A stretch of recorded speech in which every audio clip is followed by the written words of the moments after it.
Good afternoon to all the participants. Good afternoon to Dr. Jayanto B. Sharma from all the way from UK. Good afternoon to Dr. Orindam Chakraborty, our Honorable Principal of Dr. B.C. Roy Polytechnic. Welcome back for this third session of this international webinar. This is the last session, and in this session we will learn or we will see that how our new world will be after this COVID-19. So before starting this webinar or before handing over the stage to sir, I would like to introduce our sir with everybody. Dr. Jayanto B. Sharma, presently he is a lead consultant microbiologist at the Mid Yorkshire Hospital NHS Trust, Wakefield, England. I will like to tell his educational qualification as he has done his MBBS from Guwahati University, India in 1990. He has done his MSc in bacteriology and virology, molecular microbiology, Manchester University, 1996. He has done his MRC Path, medical microbiology, Royal College of Pathologists, London, 2003. He has done his FRC Path, medical microbiology, Royal College of Pathologists, London, 2008. He has done his diploma in hospital infection control from London School of Hygienic Tropical Medicine, 2010. He has done his PhD from Guwahati University, India, 2011. He has done his senior educational leadership development as a CMI level 6 certified in 2013. He has done his diploma in medical education from Dundee University, 2018. He has done his MSc in genomics, Newcastle University in January 2019. There is so many things I want to say, but I don't want to waste time because there are many. While I was going through your profile, I found a lot of things are there, but it is not. Then we will be running short of time if I start talking about your complete profile. So I want to hand over the session to you. It is all over to you, sir. Thank you, sir. Thank you, Aniruddha, and Honorable Principal, sir, and all the participants from all over the world. Yes, I've been a student actually until 2 years back. I've been studying all my career. So it's really nice to be amongst you. And just to give you a bit of a personal touch, I'm from Guwahati, so that's my hometown. And I'm living in England for about 20 years now, but I don't feel like I live in England. Okay, so I'll be trying to give a little bit of my perspective what is happening in India as well in terms of COVID, but that's a perspective from like a bird's eye view. So you don't have to take all my take like it's a very objective observation, because I may be quite wrong. But what I have experienced over the last 6 months. Actually, I have seen two different English regions. I was a consultant microbiologist in the northeast part of England until 3 weeks back, and now I have joined this my new tenure with the Mid Yorkshire Trust. So I have actually seen two regions, how COVID has been evolving in the UK, and how COVID has. Actually, if you remember, I'm going to give you the UK perspective a little bit so that you understand what would be like new normal in terms of post-COVID situation. Because in England, we are almost now in the not quite, but we are getting to the tail end of the epidemic. So we are preparing for that so-called new normal. In England, this epidemic started around beginning of March, and then cases went up exponentially. You as a student of mathematics and engineering, you do understand what is exponential growth.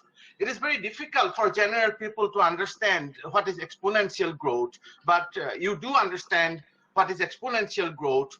And exponential growth is the hallmark of an epidemic. So we have to see that exponential growth. So you see exponential growth, 2 become 4, 4 become 8, 8 become 16, 16 become 32 within a specified duration, say within 3 days. That is what we call doubling time. So it rise exponentially, it then reached its zenith, the plateau, and it stays at that plateau stage, maybe it depends, maybe a week, maybe more, then it starts declining. Again, declining would be an exponential decline. So that is exactly we have seen in England. But if I compared England's epidemic curve with the Wuhan, the only difference, Wuhan, as you know, was the epicenter, the very beginning of this epidemic, January, in the Hubei province in China, the Wuhan city. The Wuhan's epidemic lasted for about 8 weeks. But in England, this has gone to, I think it is now 12 weeks gone past. So epidemic hasn't quite subsided yet. It's going on and on. So here in England, the epidemic duration has actually been quite long. And that is actually very consistent with the theory, because what we have been doing, we have managed to flatten the curve. Flattening the curve means that we keep the number of infection under control so that healthcare facilities can cope with the sick patients. So that is the objective of flattening the curve. But if you flatten the curve, it is very interesting to note, we should not be in denial. If we flatten the curve, all we do, we prolong the epidemic. We do not stem the epidemic. We cannot put a stop to the epidemic.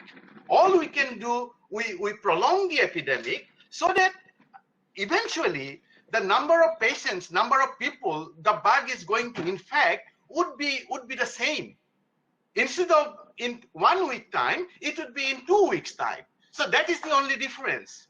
So therefore, do not be under any illusion that epidemic can be halted, epidemic can be stemmed or nipped in the bud. Yes, it can be. It can be. If in the very beginning we did do certain things, contact tracing, surveillance, contact tracing, quarantine, and those public health measures are very, very effective, and the bug is not so infectious, then you might be able to stem an epidemic.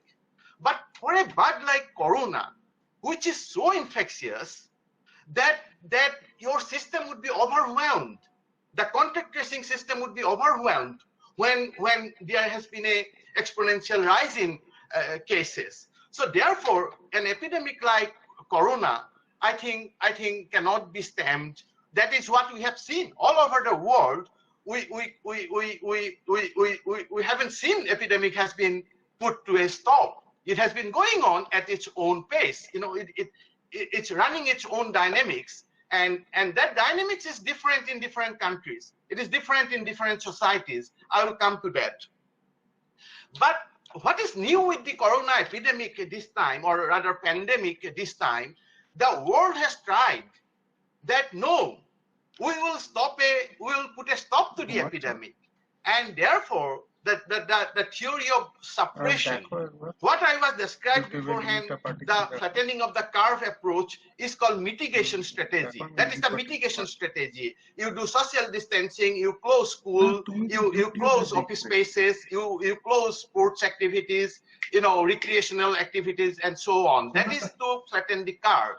But world has experimented this time that no, we will actually stem the virus, we will actually put a stop to the epidemic, and with that objective in mind, we have tried total lockdown. And you have seen that lockdown has failed. Nowhere in the world, lockdown actually did suppress the virus. All it did, it helped with the mitigation. It helped with the flattening of the curve. I'm not arguing with that. The suppression strategy, the total lockdown strategy, only help it did, it has backed up the social distancing bit, because you are essentially keeping people at home. But it didn't put a stop to the epidemic. But that was the objective. when the first modeling study came out from Imperial College, until that point, England was pursuing the mitigation strategy. Then a modeling study came out, modeling predicted a dire consequence that so many millions would die and this thing, that thing. And then the government suddenly changed the course and went for suppression.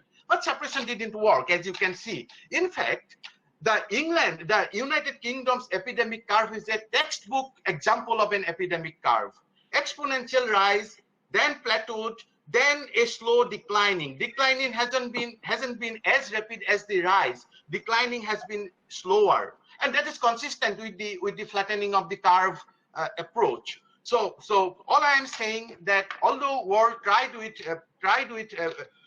this lockdown strategy doesn't work for a virus like coronavirus. It is going to run its own dynamics. It is going to infect as many people. It was going to infect in the first place, irrespective of what we do. But it would take a longer or a shorter course depending on the intervention we are putting in place. Yes, if we had a vaccine, because with the flattening of the curve, we buy time. So during the intervening time, if we discovered a medicine or a vaccine, then yes, we can probably mitigate this epidemic in a faster pace. But that is not happening with coronavirus. I do not think there is going to be a vaccine until probably early next year. And the medications that you have seen that has come up, been licensed in India and elsewhere, they are not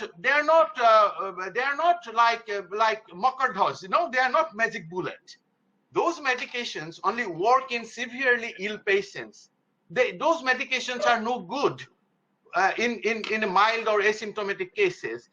For example, in asymptomatic cases or mild cases, they do not need to be treated in the first place. But even if we wish that there was some medicine, at least these medicines so far licensed, they do not work in mild cases. These medicines are only for severe cases, remdesivir or whatever. In India, I think there is another antiviral marketed, which was not marketed anywhere in the world. India has been a little bit, I think, in a way, I think they have relaxed the marketing condition, and I'm not aware of there are too many good studies to suggest that the Glenmark medicine is effective or not effective. There are very little studies.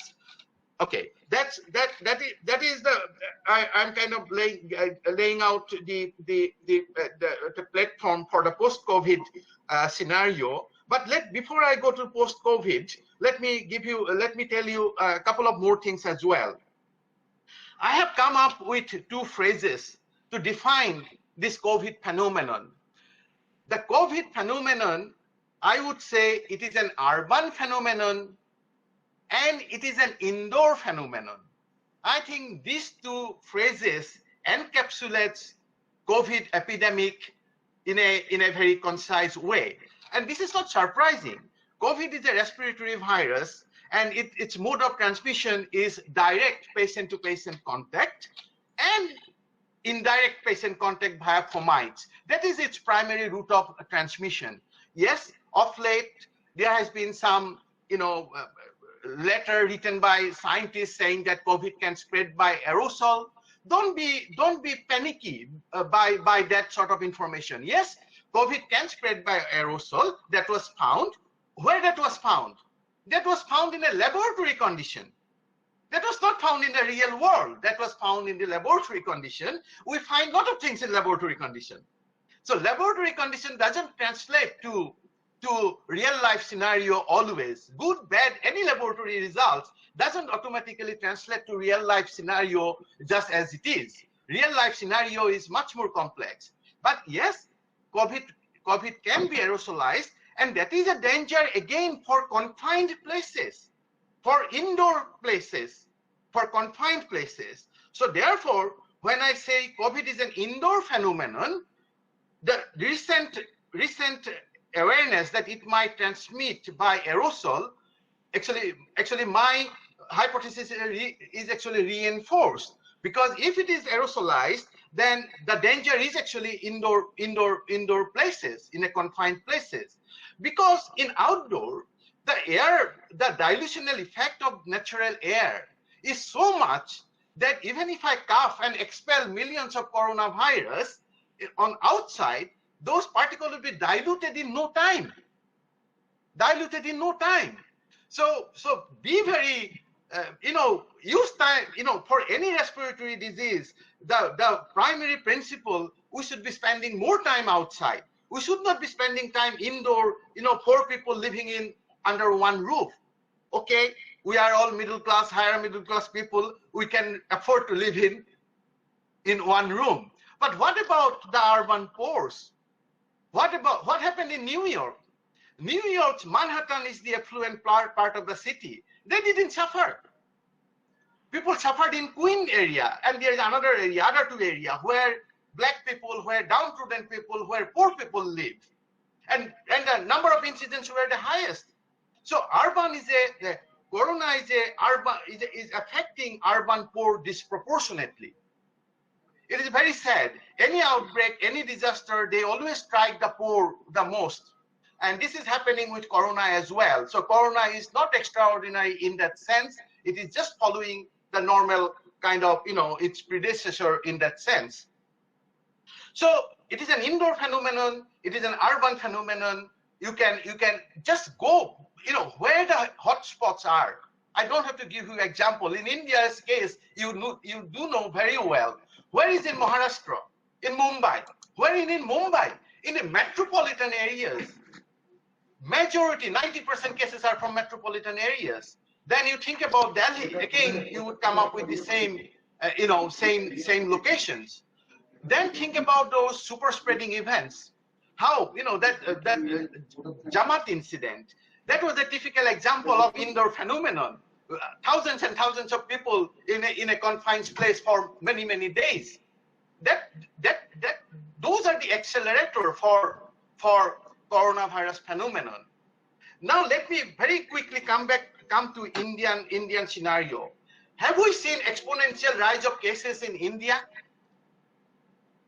We haven't. Why? That is a question to be answered. Why? Compare United Kingdom's curve with India's curve. India's rise has been very, very slow. Why? Maybe now it is picking up. June, July is the influenza season in India. Very good, very nice, conducive atmosphere for respiratory organisms. And that is why that in June, July, we are seeing a slightly higher rate of growth is not surprising to me. Because this particular 2 months are very conducive for any respiratory organisms. I would come to why I am saying that. But in India's case, the reproductive number, the R number that we say, R number is 1 infected person. If he on average infect another 2, then R number is 2. If he infects 3, on average R number is 3. For coronavirus, R number can be anything between 1.5 to 5 to 4, depending on the context. We have seen very high R number in the UK initially, in the European countries, maybe in America. But in India, R number has been less than 1.5. So 1 person on average is infecting not 2, maybe 1.5, even less than that. I'm talking about the hotspots. This R number I am referring to in reference to India's hotspot, not like places like Durgapur perhaps, because we haven't seen any outbreak in interior places in India. Another very interesting case, the corona RT-PCR test is not a 100% accurate test.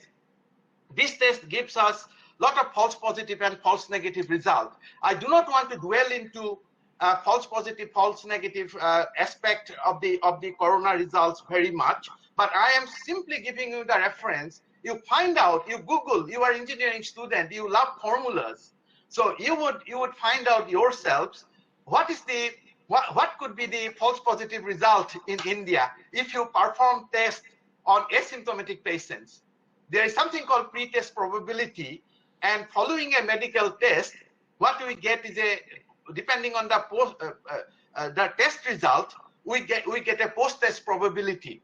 So in a country, in a low prevalence country, the post-test probability doesn't increase with a positive test actually very much, because most of the results we get as a false positive. It's slightly complicated, but you can certainly find out if you do a little bit of your own research. You find out the false positivity rate, of any medical test. The predictive value of a test depends on the prevalence of the disease. Now let me quickly come to the prevalence of the disease in India's case. If I ask you the question that what is India's position in terms of corona cases, you all would know that today India passed 1 million cases, and you would say that India is positioned third. USA, Brazil, then India. But if I say that actually India's position is 100, I am not saying anything wrong. If I put the denominator data per million cases, then today India's position is 100. So it's very interesting that we lose perspective. Corona has to be viewed in perspective. So the absolute numbers that is being projected every day, every night, is actually distorting our views of the reality. So I very much hope that if we stick to the basic in the hotspot, the respiratory etiquette, hand washing, social distancing as much as possible, we will overcome. India would overcome this episode. It would not go for very long. That is at least my belief and hope. Okay, post-COVID scenario, what is the new normal? It would very much depend on whether COVID would become a seasonal phenomenon, which we do not know until the next winter comes in the northern hemisphere, which is October, November, starting from December time, December, January, February. If we see a spike of cases in December, January, time in northern hemisphere in Europe and America, and maybe in a couple of weeks time in Australia, if we see spike of cases, because Australia is in southern hemisphere, they are going into winter now. So we would know only when next season comes, and whether corona become a seasonal phenomenon, just like influenza. We would not know. We do not know that as yet.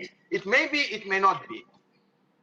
But either way, I think the COVID has given us such a jolt psychologically that I think post-COVID situation would be different than the pre-COVID situation. First of all, obviously the economic disaster and everything, how we rebuild, I don't know. That is not my domain.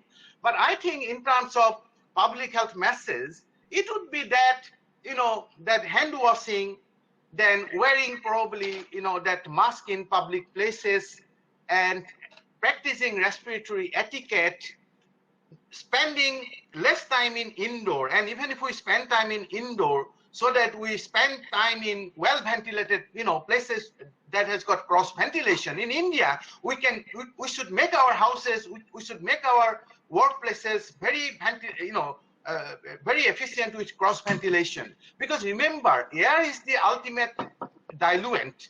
We need air flowing, which dilutes the aerosols and make our life safe.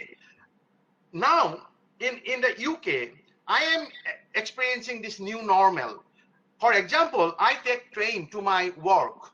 Every day when I arrive in the railway station, I put on my mask.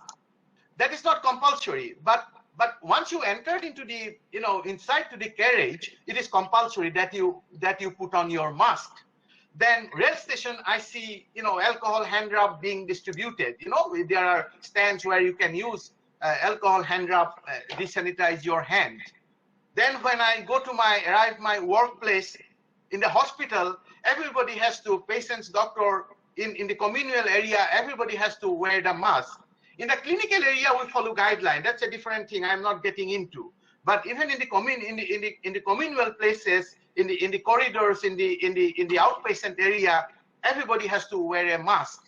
So these are kind of becoming sort of new normal, and how long this new normal would last, I don't know. in terms of research community, for people like yourself, the academics, the scholars, of course, you spend most of your time indoor. So we have to make our indoor places safe. You know, even though I have given you an optimistic view about corona compared to maybe many other experts, but I cannot dilute the message that we have to be very, very careful. And if we are careful, we will help ourselves with influenza. We will help ourselves with tuberculosis as well. So I think being health aware, you know, practicing health hygiene, these are good practice. Probably irrespective of corona, we should have been doing that anyway. Do you know the 5 moments of health hygiene is one of the biggest intervention that Western country adopted and brought down the rate of hospital-acquired infection? But in India, pre-COVID, where did you see hand hygiene? Have you seen wash basin in hospitals? Have you seen any alcohol-based hand rub distributed, or any stand that the doctors are using, the patients are using, nursing staff are using?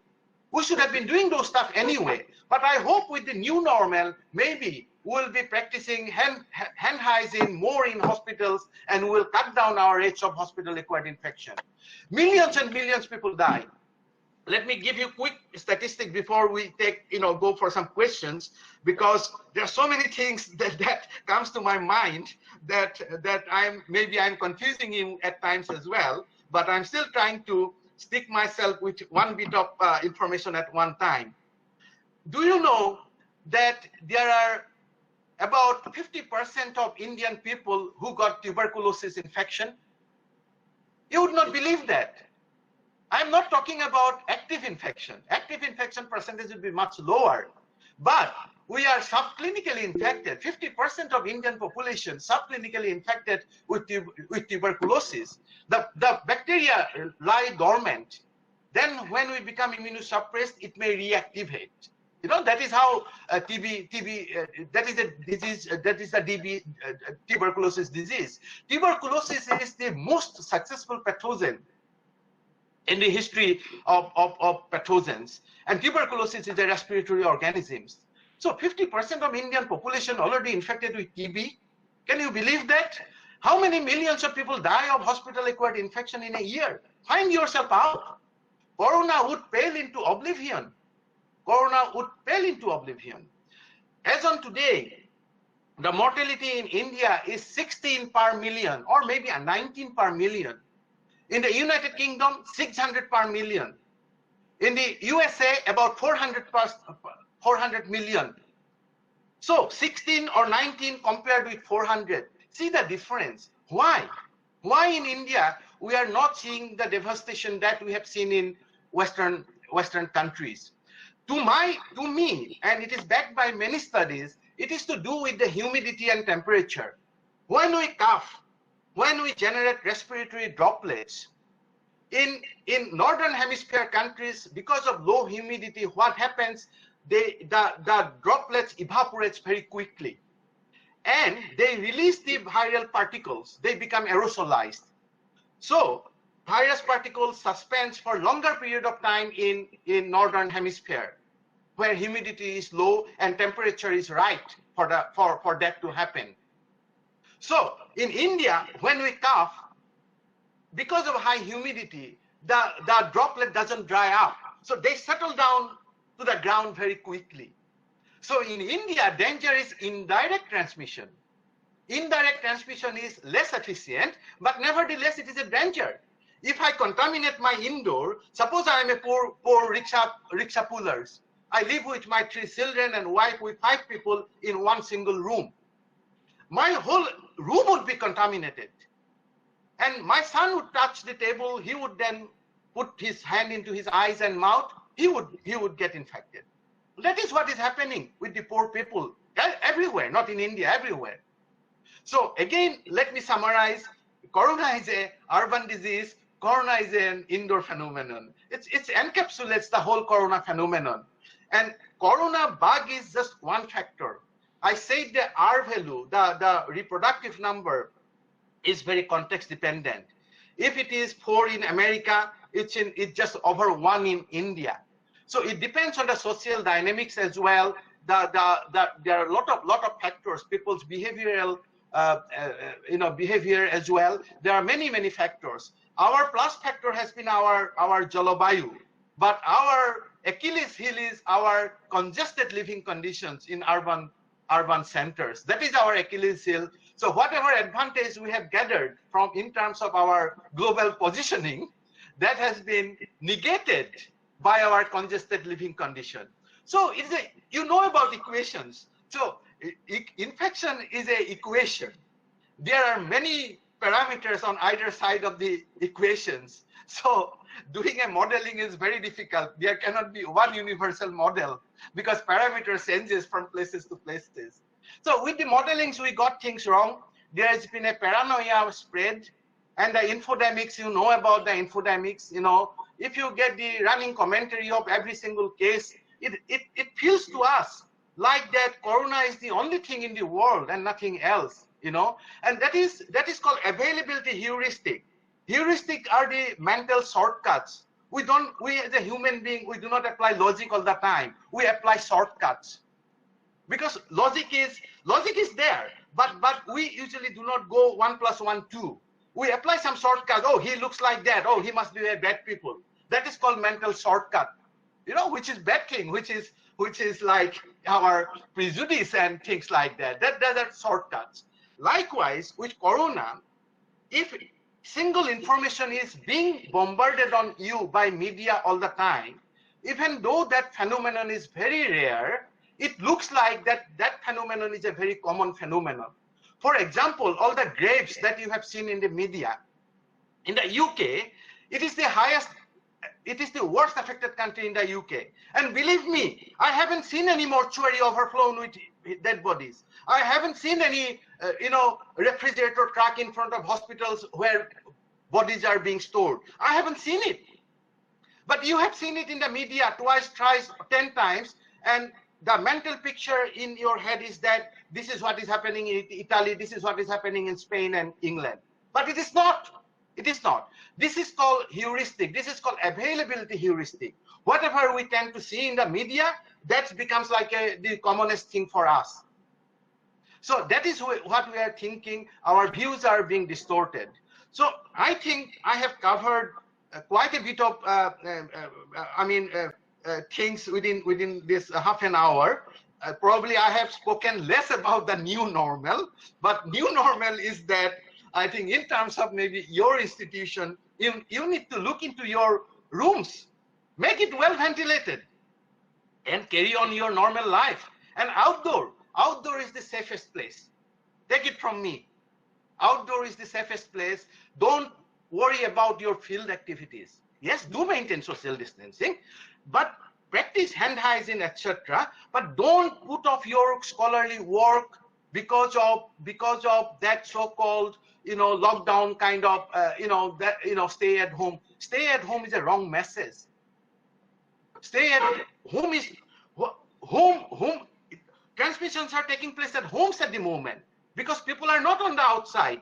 Not at the moment when lockdown were happening in different countries in the UK. When lockdown was at its height, infection was still going up like that. How?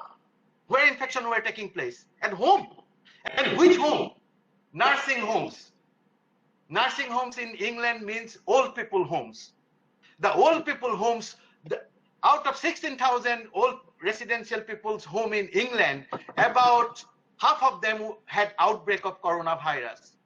So we are preventing transmission in public places, but that was overcompensated by indoor transmission.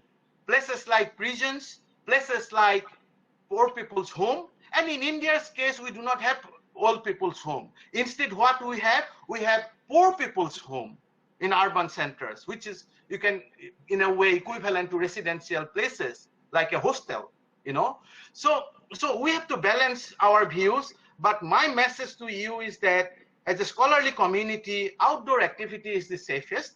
Make your workplace well ventilated, decontaminate the surfaces with some kind of alcohol wipe, or even simple bleaching kind of ordinary household disinfectant that you find. Just disinfect your tables, disinfect the surfaces in a regular fashion, make your place well ventilated, and carry on doing your excellent work. Don't let Corona stop your, scholarly life. So I end here, and I welcome any question you might have. Thank you, sir. Thank you. If anybody wants to ask any question, then they can go for it. Sir, I have one question from my end. As because I am anchoring, so I am taking the privilege of asking you the first question. So the first question from my end is that which one is much more important? Is the vaccine vaccine is much more important, or the medicine for the disease is much more important? Means okay, for a infection like Corona, it is quite tricky, you see. If I apply the principles of economics, pharmacoeconomics, and so on, I would ask the question: a disease which is for 90%, it is a very trivial disease. Why do we need medicine? It is a economic type of question. I'm only raising the question. But because those 5% who needs hospitalization, in India everybody is hospitalized, but nowhere in the world everybody is hospitalized. Only the sick ones are hospitalized. I don't know why India is pursuing this policy of hospitalizing everybody and clogging the system. It defies my logic and my sense. But those 5% or 2% or 3%, depending on the country, those who need hospitalization, we do need good medicine, no question about that. But coming back from the psychological aspect, if we have a medicine that kind of prevent the transmission, that kind of make mildly infectious people less infectious, then would definitely help with cutting the chain of transmission. But $1 million question is why? It is the opportunity cost. Would I go for a medicine for drug-resistant TB, or I would invest millions of research money into finding a remedy to a disease that is just nothing for 95% of the people? So this is the question society has to ask. Yeah, but vaccine is a much more simpler solution, isn't it? I mean, if we can get a vaccine, which is very good, but with Corona is a very difficult, tricky virus. Whether we would get a very effective vaccine, I don't know. Yes. So, any questions from the participants? I have a question, sir. Yes, sir. Go for it. Yeah. Go for it. Sir, I request you to once introduce yourself to the resource person. Thank you, sir. Sir, I am Dr. Prabhakar, Assistant Professor from BP Pudha Institute of Management and Technology, Kolkata, sir. Hello. Hello. Yeah, go ahead. I am very much thankful to you for your very informative and enlightening and mind-strengthening lecture, sir. Your every words actually were the purpose of this confidence enhancing session, and which changed the perception about this pandemic in India. Thank you, first of all, sir, for that. Thank you. And the second thing, my question is that really this mask, gloves, and PPE equipments, really they provide any safety in prevention of this virus? And the second one is, what will be the scenario of students when normal classes in schools and colleges when it begins? Okay, I got your first question all right, but I have some confusion about your second question. About the PPE, PPE is absolutely necessary for the doctors and healthcare staff who performed a group of procedures called aerosol generating procedures. When I perform a aerosol generating procedure on a COVID positive patient, I do need N95 mask. I do need all this, full PPE. That is the recommendation. What is the evidence base in favor of that? Or, I think that is slightly dubious, but that is the universal practice. So there is no question about that. We as a healthcare professional, we have to adopt that. In terms of me wearing mask in social places, I think it is again has become a consensus. Don't ask me about the scientific validity whether mask works or not, but there is a scientific consensus developing. So that is the least we can do, given the devastation, given the panicky situation. You see, we all want some kind of control in our life, don't we? So wearing the mask gives a control to me, because I am not depending on you. I am depending on myself to wear the mask. And that is a psychological booster. So Yes. I think if nothing else, it is helping you and me to lower down my anxiety a little bit, if nothing else. And this has been a consensus. I think we have to wait for months, maybe years, to see all the studies coming up, because there have been many studies analyzing what we have done, what intervention actually helped, what didn't help. There will be plenty of studies. So let me not be premature in giving my judgment. So jury is out, let us see. But let us in the meantime wear masks. That is the least we can do. Okay, sir. Thank you. Thank you so much. Thank you, sir. Your next question, I missed that one. You said something about Mars. Question is about the scenario of students when the classes starts. You see, scenario of student, I think again the post-COVID scenario, or I think the advice would be that the student sit at least 1 meter apart, isn't it? So our classroom size probably has to reduce slightly. If my classroom was accommodating 30 students, maybe 20 students now, and maybe I keep my windows open. In many of our schools, in our rural schools, I do not see any problem. We got windows, people, they're well ventilated areas, and disease prevalence is extremely low.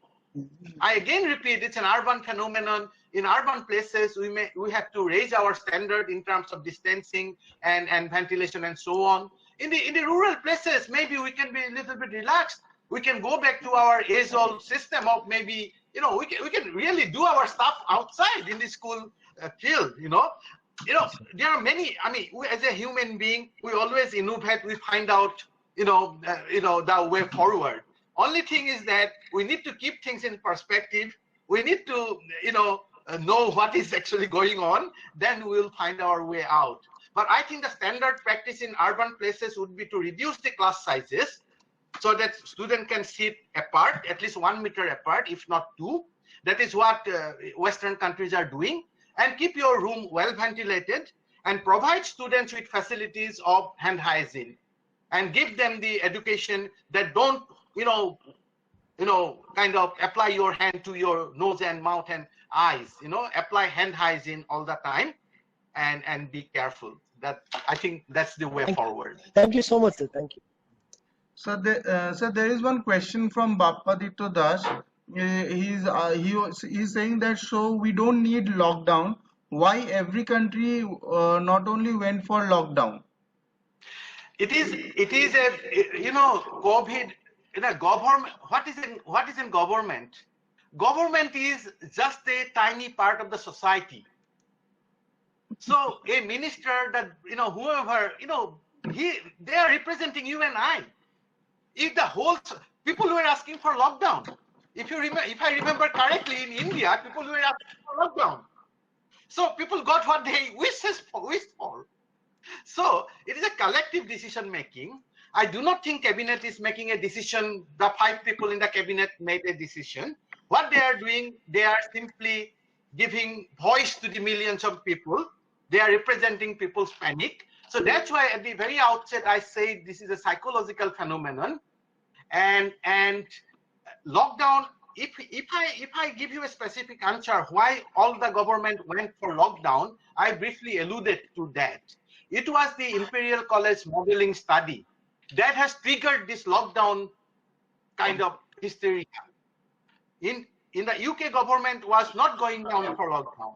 But when the Imperial study came out and it painted a devastating picture, government imposed lockdown, and that was the beginning. Every government in the world followed suit. So it is a very, I think, take it from me, there will be a lot of analysis from different perspectives, sociological, psychological, economical, and we would be asking this question again and again, and just keep your mind open, But lockdown did help with the discipline maybe, but lockdown per se because in the outdoor, transmission doesn't take place anyway. Transmission takes place in indoors. So locking down, putting people at home or, in their own bastis, and, how does it help? Apply your own logic and science. It is a respiratory disease, but it does help with when economic activities kind of come down, then suppose it helps a little bit. The busy marketplace, the malls, the mazdurs working in factories, they are protected.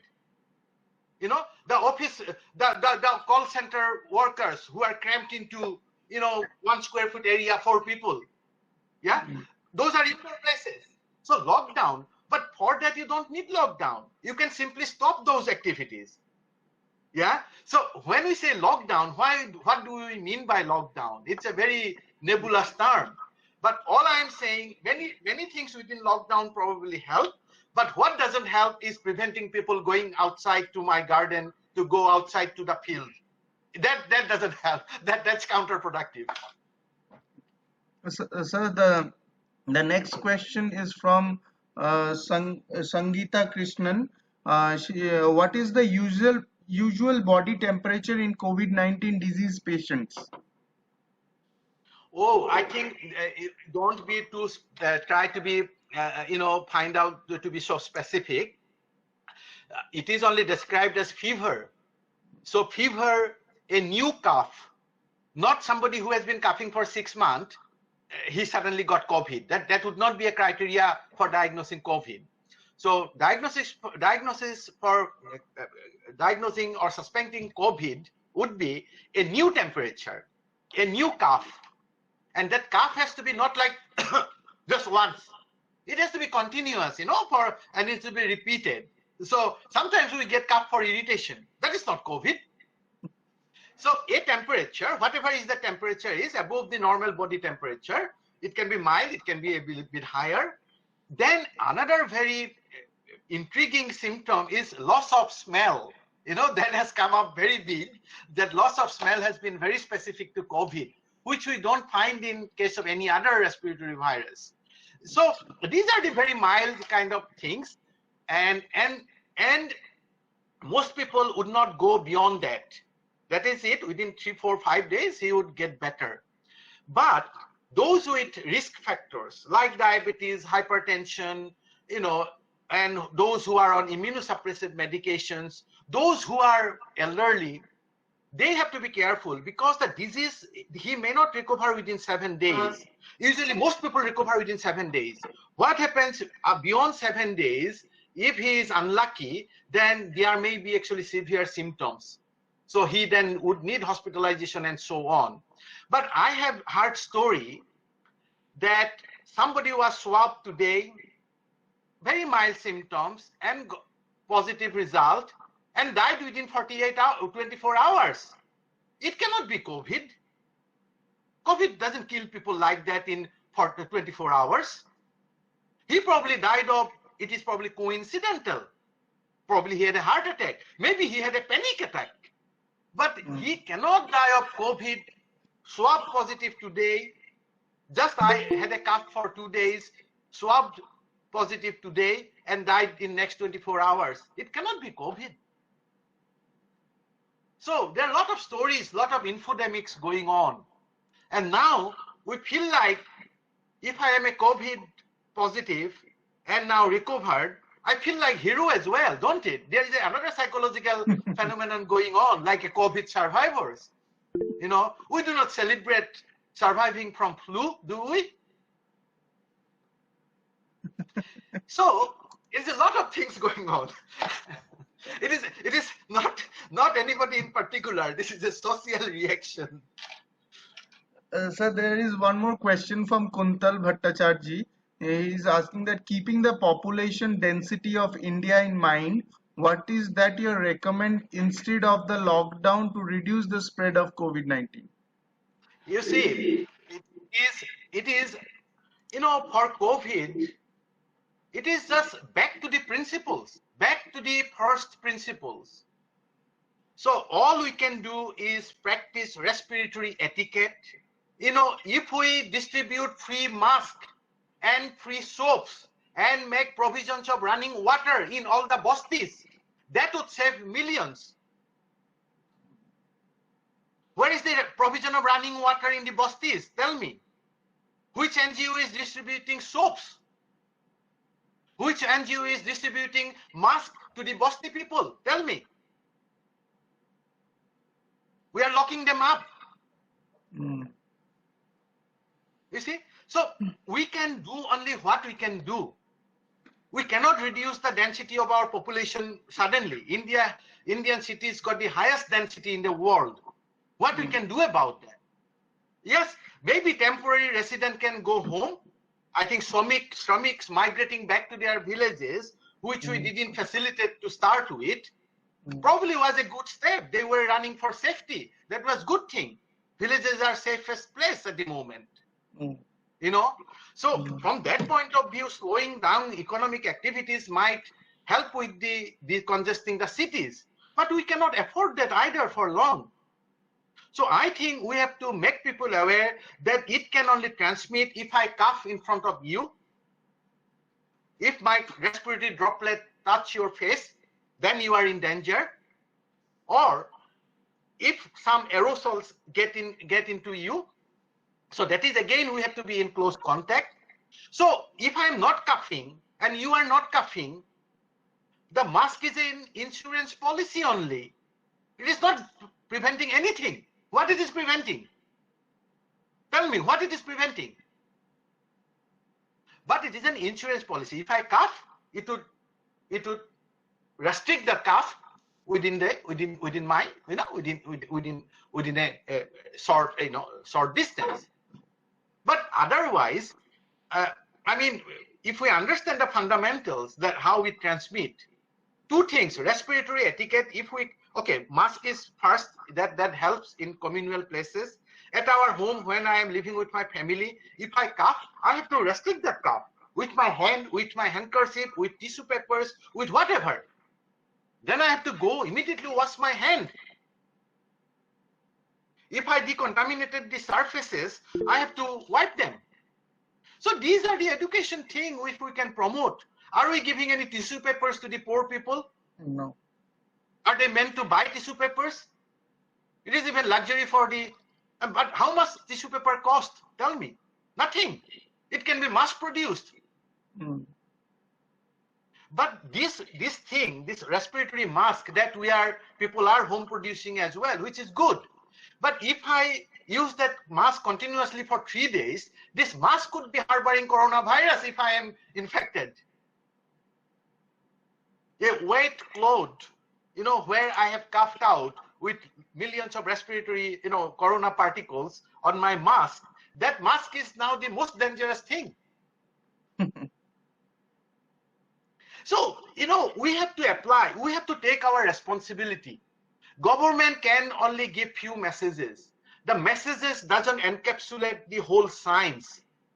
So as a responsible citizen, we need to understand the science and we need to exercise our personal responsibility.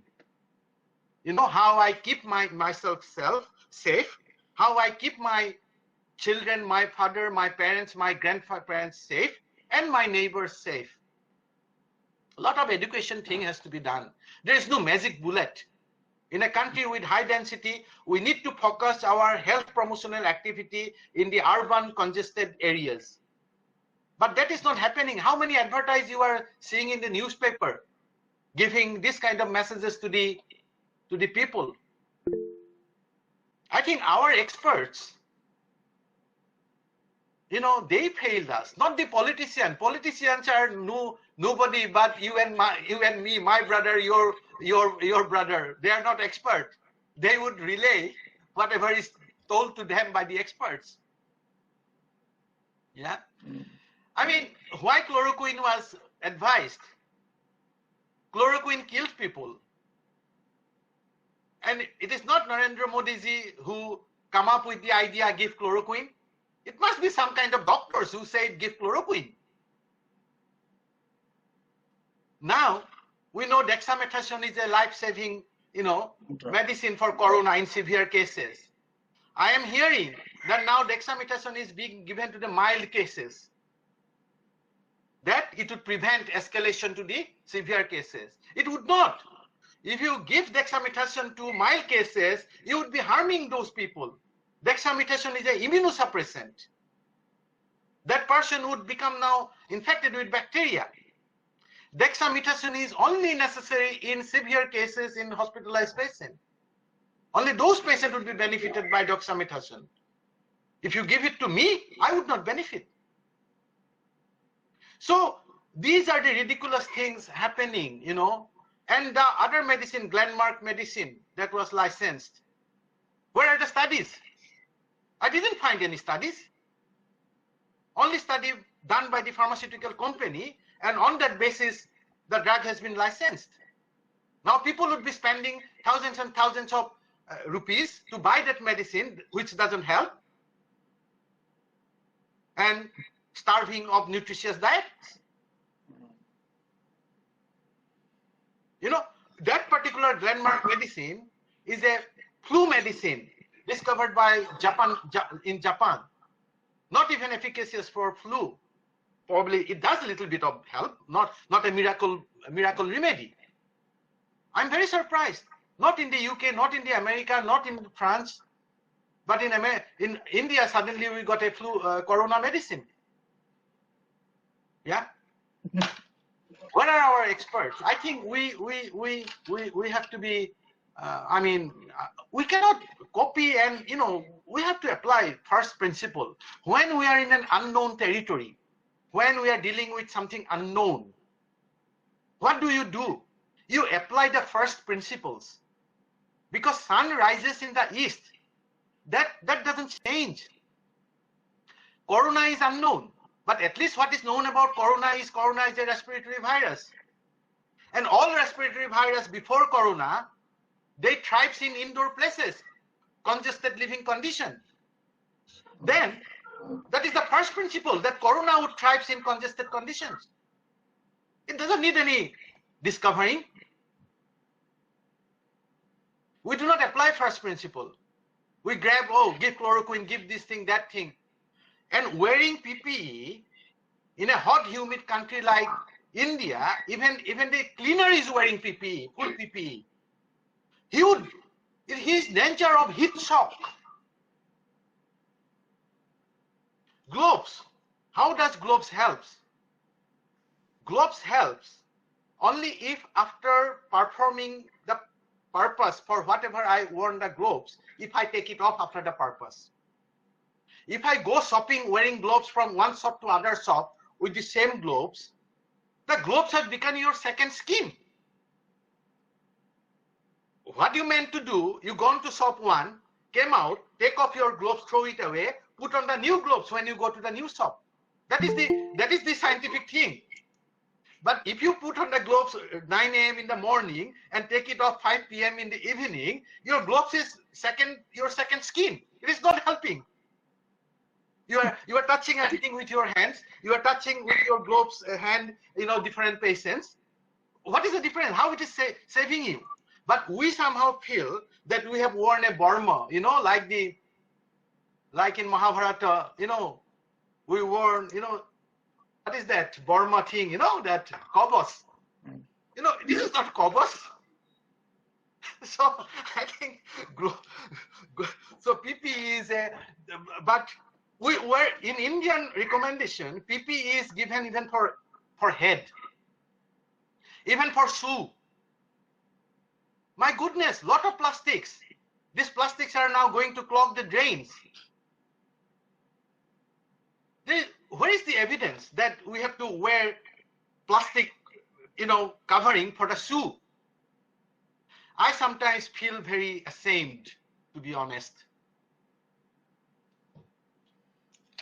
Maybe few of you probably didn't like my saying this, but I think we have to exercise bit of science, like we have to ask questions. Why we are doing this?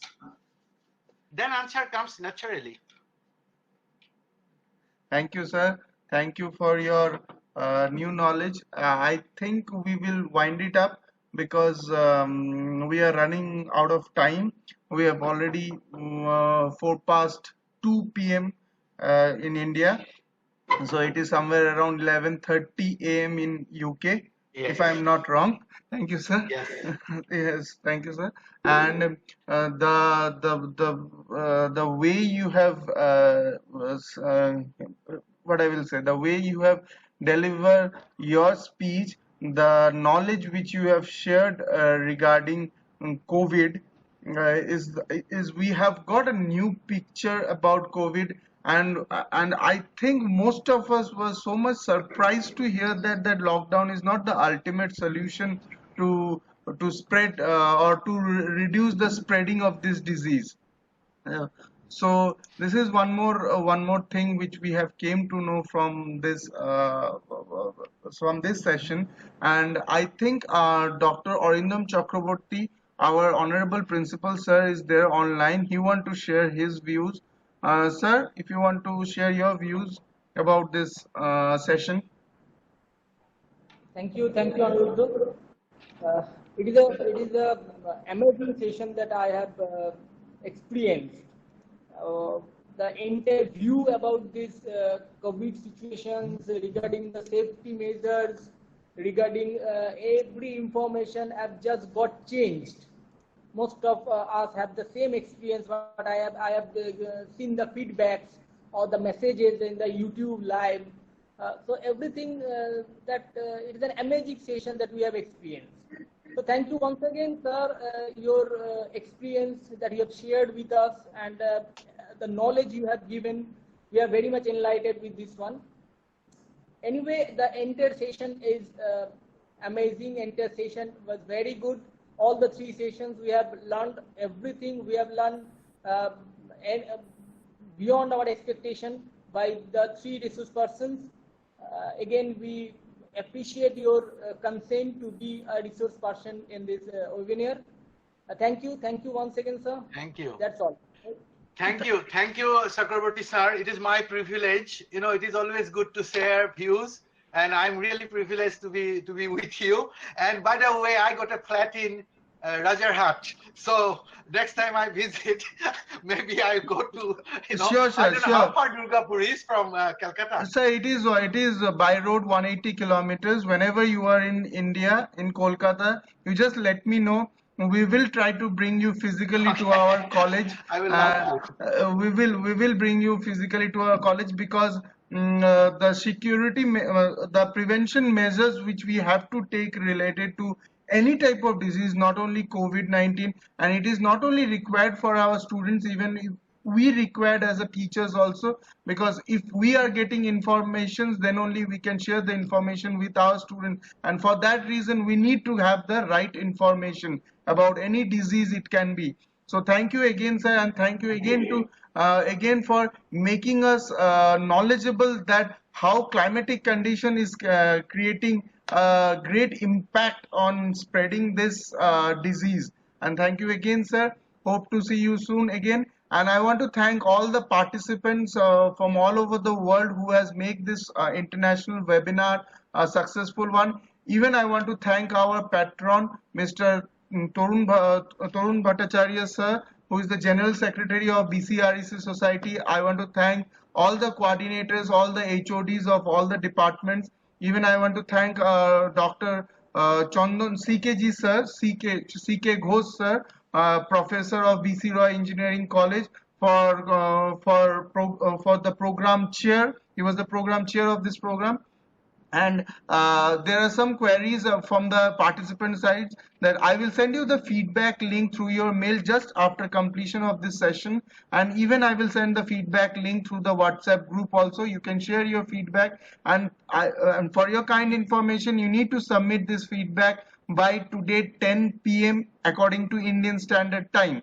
But then only the attendance will be considered, and based on your attendance we can issue the e-certificate over the emails. Thank you again. Thank you, and hope to see you soon. Be safe and stay connected. Thank you, sir. Thank you. Thank you. Bye bye. Bye bye.